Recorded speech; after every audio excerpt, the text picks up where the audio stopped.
എനിക്കാവശ്യം revenue ഡിപ്പാർട്ട്മെന്റിലെ അയാളുടെ ജോലി കൊണ്ടുള്ള സ്വാധീനമായിരുന്നു. പക്ഷേ ചന്ദ്രന് വേണ്ടത് എന്നെയും. ആ ബന്ധം കുറെ കാലമായിട്ട് കൊണ്ടു നടക്കുന്നു. നാട്ടുകാരറിഞ്ഞ് നാണക്കേടാവുന്നൊരവസ്ഥയിലേക്ക് വന്നപ്പോഴാ ചന്ദ്രന്റെ ഭാര്യ മരിച്ചത്. അതൊരു സൗകര്യമായി. കള്ളത്തരം കാണിച്ചതിന് സസ്പെൻഷനിലായ ചന്ദ്രനെ പിന്നെ ഞാൻ കൈവിട്ടില്ല. കേട്ടങ്ങ് നടത്തിച്ചു. അത് കൂടെ പൊറുക്കാനുള്ള ഇഷ്ടം കൊണ്ടൊന്നുമല്ല.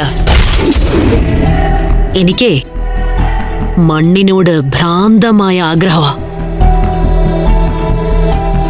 കുഴപ്പം പിടിച്ച തർക്കഭൂമികളൊക്കെ ചെറിയ വിലയ്ക്ക് കിട്ടും. ചന്ദ്രൻ ജോലിയിൽ തിരിച്ചു കയറിയാൽ അതിനൊക്കെ ആധാരവും പട്ടയവും ഉണ്ടാവും. ചന്ദ്രന്റെ പേരിൽ ഇപ്പോഴുള്ള വീടും പുരയിടത്തിലും എനിക്ക് കണ്ണുണ്ട്. പക്ഷേ അതിന് തടസ്സം ചന്ദ്രന്റെ 5 മക്കളാ.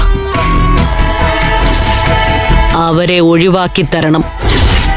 തട്ടിക്കൊണ്ടുപോലൊന്നും നടക്കുന്ന കാര്യമല്ല.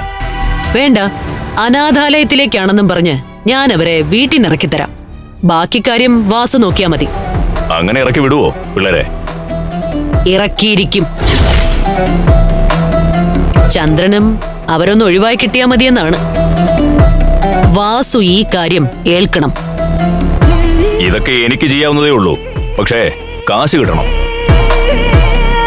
ചന്ദ്രൻ തരാനുള്ളതിന്റെ 4 ഇരട്ടി കിട്ടും. എന്നാ ഞാൻ ഏറ്റു. നമ്മൾ തമ്മിൽ പരിചയം ഉണ്ടെന്ന് പോലും ആരും അറിയരുത്. ഇല്ല. എന്നാ നാളെ തയ്യാറായി നിന്നോ. ബാക്കിയൊക്കെ ഞാൻ അറേഞ്ച് ചെയ്തോളാം.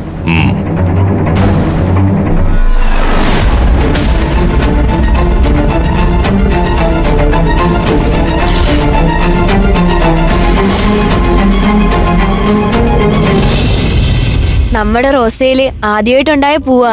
അമ്മ നട്ടുവെച്ചിട്ട് പോയ ചെടിയല്ലേ. അപ്പൊ ഇത് അമ്മയ്ക്ക് എന്നെ കൊടുക്കാം. വാ.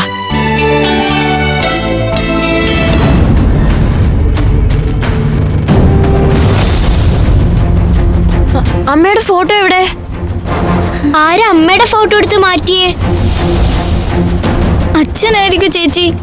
ആര് മാറ്റിയാലെന്താ? മരിച്ചു പോയവര് പോയി.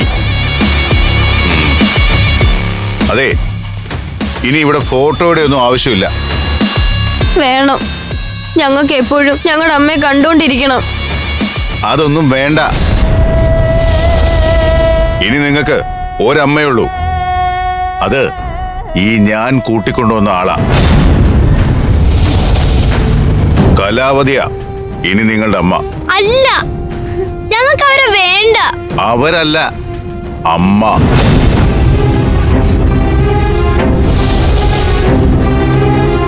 അങ്ങനെ വിളിച്ച് ശീലിച്ചോണം. പറ്റില്ല. ഞങ്ങൾക്ക് ഒരമ്മയുള്ളൂ. വേറെ ആരും ഞങ്ങളുടെ അമ്മയാവില്ല. അമ്മയുടെ ഫോട്ടോ ഞങ്ങൾക്ക് വേണം. എന്താ ഇവിടെ? തള്ളയുടെ ഫോട്ടോ വേണോന്നു?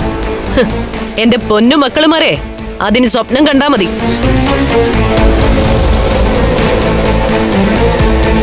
ചന്ദ്രൻ ഒന്നിങ്ങ് വന്നേ, ഒരു പ്രധാന കാര്യം പറയാനുണ്ട്.